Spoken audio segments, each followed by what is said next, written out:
Sant Celoni i la Vall-lloria tenim un govern aturat.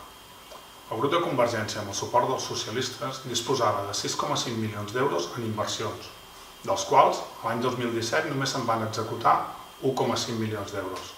Això ens diu que tenim 5 milions d'euros aturats en inversions pel poble.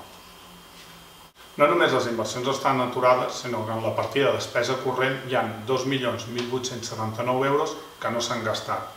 Aquesta quantitat podia anar destinada a millores en el servei d'atenció a les persones, en el servei de neteja del municipi, en l'escola pública o en l'aplicació del porta a porta.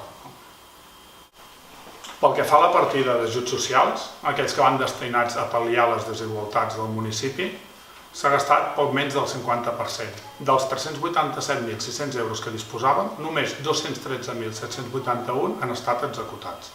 El que trobem realment escandalós és la manca d'inversions promeses no executades. El govern havia promès millores en el passeig del Xungo, en l'escola Blauet, als accessos als polígons i a l'escola del Montnegre. D'aquestes inversions només n'ha executat el 21%. El 21% de 6,5 milions d'euros vol dir que ens hem deixat 5.206.000 euros sense invertir.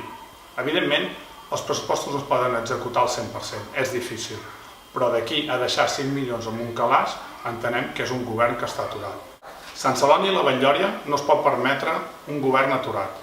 La situació és prou complexa i hem de destinar-hi tots els recursos.